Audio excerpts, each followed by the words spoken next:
of those days when I'm surprised they pay me.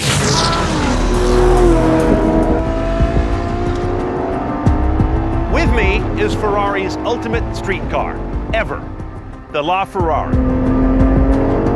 Following in the lineage of the F40, the F50, the Enzo, they only do one of these about every 10 or 12 years. They're very special and very limited. And you don't just show up in Modena with $1.5 million check and take one home. You have to own some Ferraris, important ones at that. And then they may deign to sell you one of these. And when you do bring it home, you've got something more than the latest ultimate Ferrari. You've got the first one, in my estimation, to jump fully with both feet into the 21st century. This car is important. The styling of LaFerrari was actually done in-house at Ferrari, which is actually notable after 50, 60 some odd years of having Pininfarina pen almost all of their cars. But what's happening here is really interesting. There's not that much left for a stylist to do in the modern supercar era. The shape is determined by how the car functions in the wind. There are almost more holes and ports and cutouts than there is positive mass. What you're seeing here is a carbon fiber skin drawn tight over the least amount of guts the car has to have. And of course, this is Ferrari's first street hybrid. It's called HiKERS technology, Hybrid Kinetic Energy Recovery System. It actually dates back to 2009 in F1. It didn't take that many years for it to hit the street. When you've got something this pretty, you don't hide it, and they don't. Here's the heart of the beast, starting with a 6.3-liter naturally aspirated V12. Underneath this enormous carbon fiber plenum is some banned in F1 technology, variable length intake runners. It allows you to have the engine run perfectly at any RPM range by varying the run from intake to the cylinder, which doesn't want to always be the same, and in this car, it isn't. Then you get to the more modern stuff. This is the HPU, the hybrid power unit, which brings in power from the batteries and sends it on down to the electric motor right down there, bolted on the tail end of the transmission.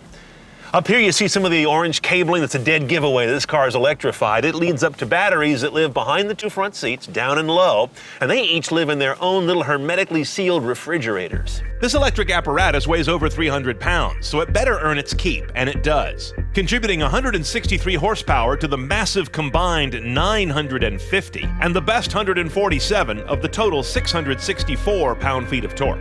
As a result of the electric componentry back here, the traditional engine up here doesn't need to worry quite so much about being a torque motor. It can do more with breathing and high RPM, hence redline is 9250, and the low-end stuff is brought in by the electrics.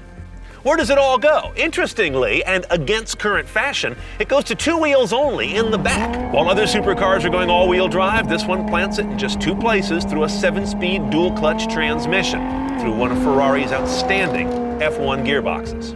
Now, in addition to using carbon fiber on the outside, you've got a clear message of carbon fiber on the inside, because this is a carbon fiber cabin tub. It only weighs 150 pounds, the actual shell I'm sitting in. Part of how they kept the weight down is keeping it small, as you can probably also see. By having these seats actually be immovable, they're just stationary benches, they were able to make the cabin smaller because you didn't have to leave room for the seat track to move back and forth. Instead, you adjust the wheel and the pedals.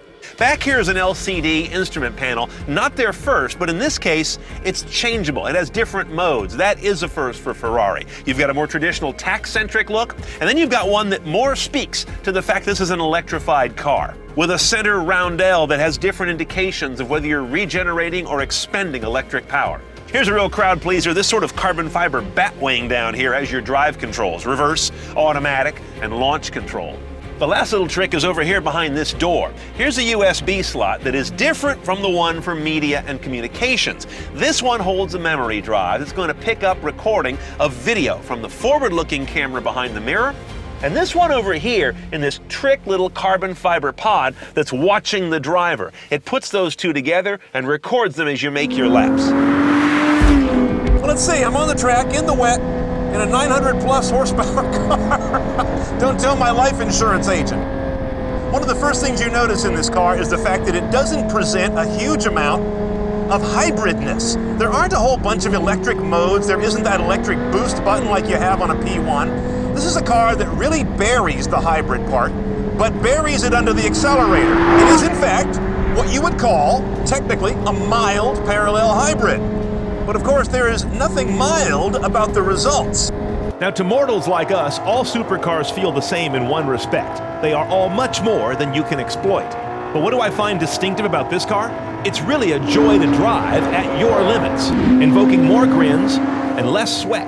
And whether on the track or on the street, asking you sacrifice very little in terms of livability, all while making you feel like a superhero.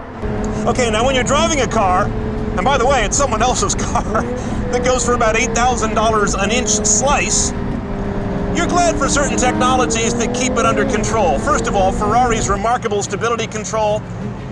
This lovely DCT transmission it's perfect. There's absolutely nothing about it in track or street that I don't like. Big old carbon ceramic brakes are, of course, like driving a nail through this thing when you need it to. But you also get some nice braking through regen going back into the motor. That's classic hybrid stuff. But also when the engine's got too much torque cooking, like when I come in this turn, it'll convert some of that into power back in. And as you can see all around this car, you've got active flaps and slots. And behind me, the most fascinating, giant, emerging wing in autodom. Pricing a LaFerrari. Does it matter? It's about $1.5 million or so, and you can do endless personalization to take it where you want. The real story and conclusion here is that if you're lucky enough to own or just drive one of these, you've tapped into a lot of technologies and design ethic that are the future of Ferrari, but also a supercar that is a joy to drive, not just a hellacious hammer on the track. Few supercars can pull off that balancing act. This one does. More cars driven CNET style. Standing by now at cnetoncars.com. Click on the road.